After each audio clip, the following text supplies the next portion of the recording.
Саламатсыздар ма студенттер? Бүгінгі онлайн сабағымыздың тақырыбы шірік-бақай ауруы. Сабағымызда қарастырылатын сұрақтар: аурудың қоздырғышы, індеттік деректер, өтуі және белгілері, патологоанатомиялық өзгерістері, балау, сақтандыру және күресу шараларын меңгереміз. Шірік-бақай тұяқтың шіруі және аша терісінің болжырауы арқылы ерекшеленетін жұғымтал ауру. Қоздырғышы грамм теріс микроб, түрі таяқша тәрізді, түзу немесе аздап иілген, көлемі ірі, қозғалмайды, спора немесе қауашақ түзбейді. Індеттік ерекшеліктерінде шірік-бақайға қой мен ешкінің барлық тұқымдары шалдығады, әйтсе де биязы жүнді қойлар қылшықты жүнділеріне қарағанда жиі ауырады. Жас төл уыздан алған иммунитеттің нәтижесінде жеңіл ауырады. Инфекция қоздырушысының бастауы ауырған қой мен ешкі. Олар іріңді, өлетті эксудатпен микроб бөліп сыртқа шығарады. Ауырып жазылған малдың зақымдалған ұлпаларында қоздырушы 4 жыл бойы сақталады. Мұндай мал әкелінген қатарда індет байқалып, кейіннен тұрақтанып қалады. Ауру тікелей жанасу кезінде және ластанған төсеніс, көн, топырақ арқылы, әсіресе жайылымда немесе суатта жұғады. Аурудың шығуына жарақаттану жоғары ылғалдылық қолайлы жағдай туғызады.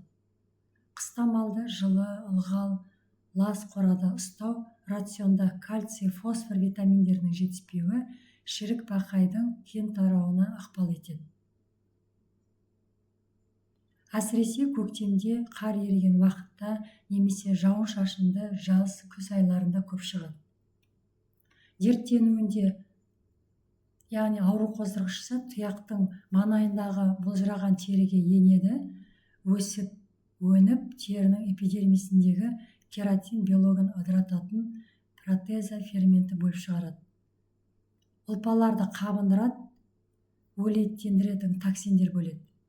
Дерт процесі тұяқтың мүйізді қабығын зақымдап, тұяқтың табанына шығады.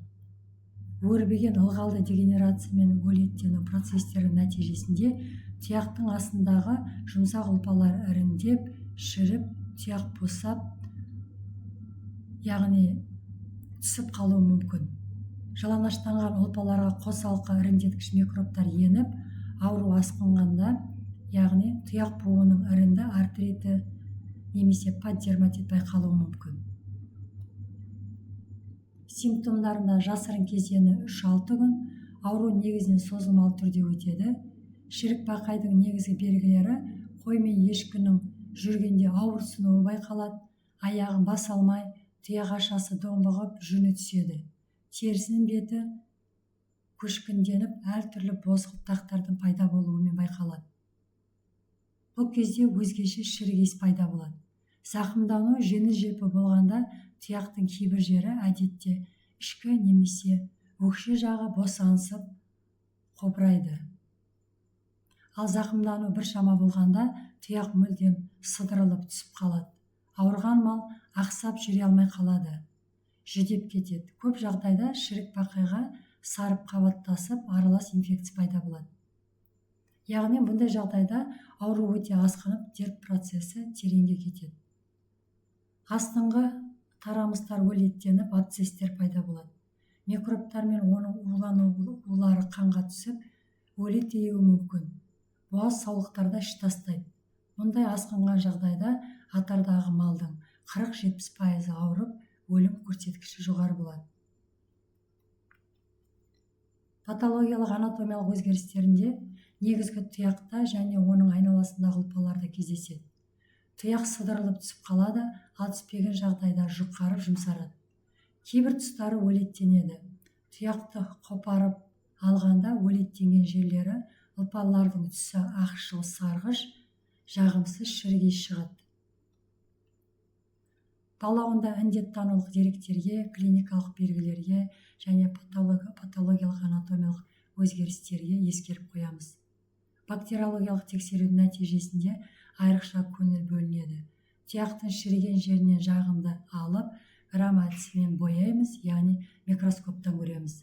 Қажет болғанда қойдың немесе қозының тұяқ ашасындағы теріні тырнап, патматериалдан даярланған езіндіні тамызып, яғни езінді сіңірілген тампон қойып, дәкемен 2-3 күнге орап тастайды.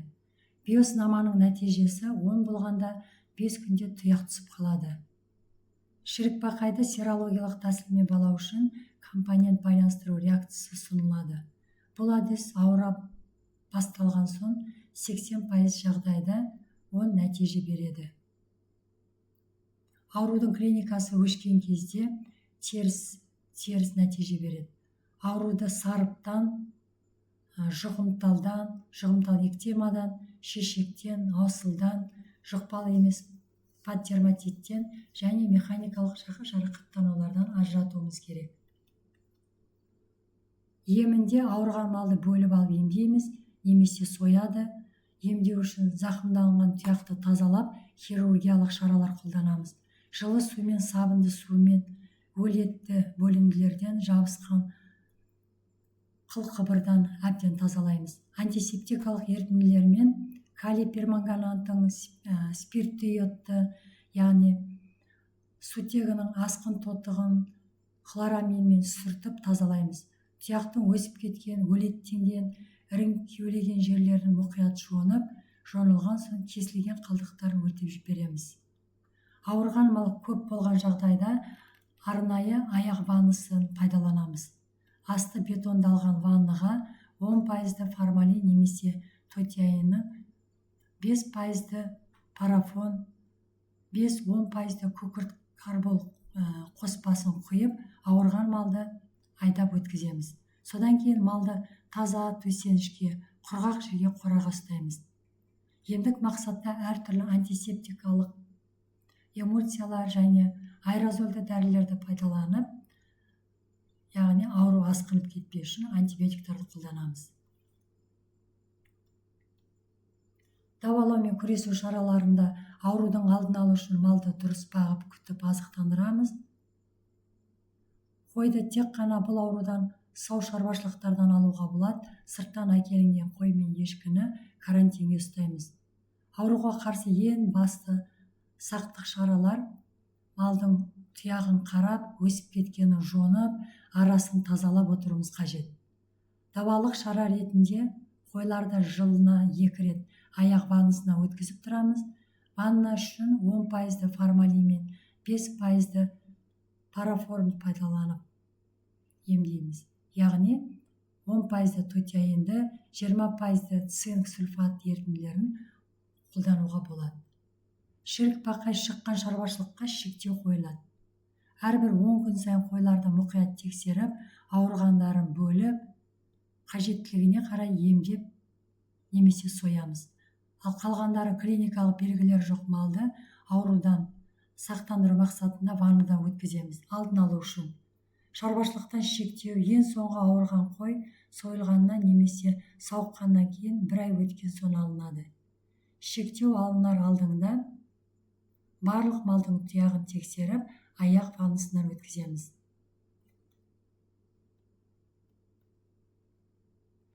Үйге тапсырма: қойдың шірікбақайы мен сарыптың, яғни некробактериозның індеттік ерекшеліктері мен клиникалық және патологоанатомиялық белгілеріне салыстырмалы сипаттама береміз. Бұл ауруларды ажыратып балау және емдеу шараларының қалай орындалатынын түсіндіреміз. Назарларыңызға рахмет, сау болыңыздар.